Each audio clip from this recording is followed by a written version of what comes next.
Afterthought, The Promised Neverland, Season 2, Episode 8 and 9, The New Plan. Now, if we were to take Season 2 and distill it down to its most basic theme, it would be one of morality. As we witness this world slowly begin to unravel its mysteries, we're left questioning our own convictions. And by now, it's made itself perfectly clear that not all demons are inherently evil, with the opposite being just as true, that not all humans are entirely good. So when they unveiled the new antagonist being one of our main characters, the series has finally put a face to this ethical conundrum. It's just, to me, it's happening way too fast. How can you ask the viewer to choose sides when we barely experience this world, and what we have has been skewed to one side? All we know is the horrors that take place for humankind, the farm systems and the Lambda experiments. Who wouldn't choose to side with Norman? Did you really think meeting two demons, one with plans of actually imbibing human meat, was enough to outweigh everything else we've experienced so far? But then to see those experimented on in horrendous ways, to see them turn on their own resolve, it's happening too quickly. But this in turn forces the series to shift blame, and it's no longer all of demonkind who are the enemy. It is the farm system, the demonic nobles, those in power keeping others down. And I'll be perfectly honest, it may take me a little bit longer than it did with Norman to get over this disgust, this fear, this anguish that has been building up for this faceless enemy known as Demon. For now, it's sitting in the pit of my stomach waiting for its next victim. But the story is doing a good job of finding an adequate replacement. That of grandmother Isabella and the newly revealed Peter Rattray. Now that the ethics seminar is over, let's actually talk about the story itself. Now, I don't know his exact relations to James Rattray, aka Minerva, the one who had set up the shelter system in hopes to free the children of the farms. When referencing James, all he does is refer to him as the gatekeeper. Whether he is the son or the brother,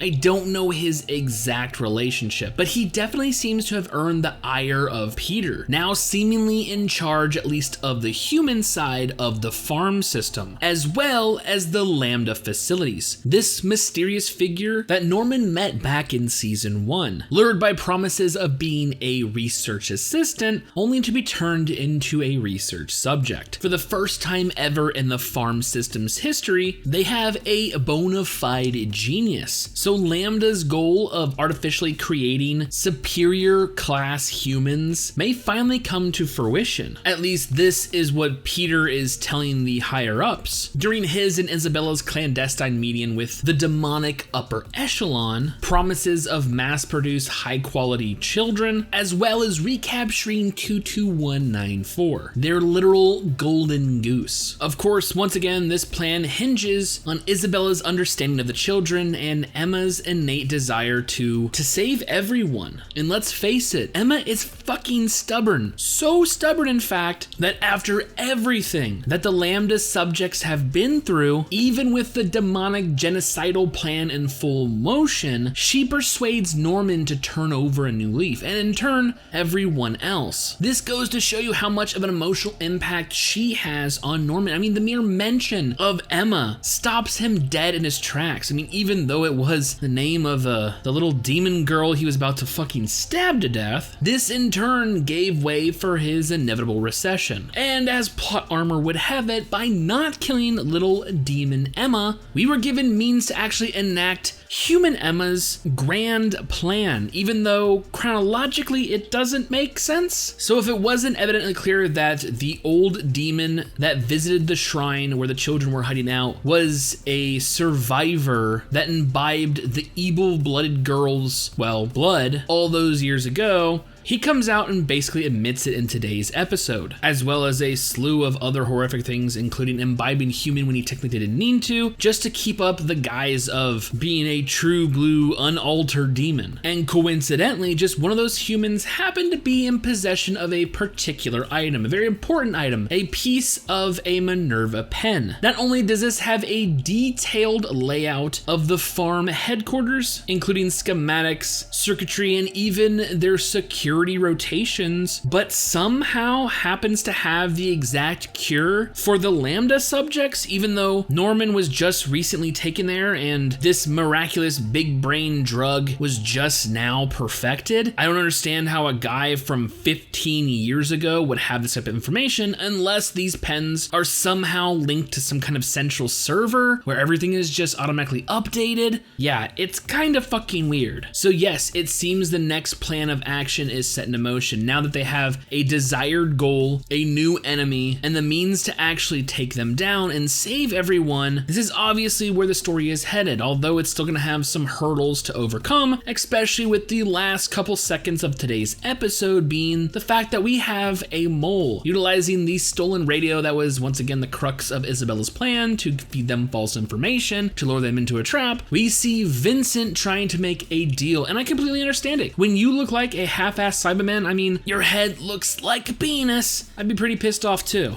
I mean, it's kind of ironic. You are a dick and you're acting like a dick. Anyways, I gotta say this series is far from perfect, especially given it compared to season 1, but there's enough here to entice me to stick it out, to see where this inevitably heads. Especially given we only have a couple episodes left this season. Is it really gonna make it to season 3? Is there some kind of grand plan they're gonna enact to save this franchise? One that was so beloved, yet turned upside down with its second outing? I don't know. I really don't know what the future has in store for this series. I guess we'll just wait and see. So with all that being said and more promised Neverland next week, I cannot wait for future episodes.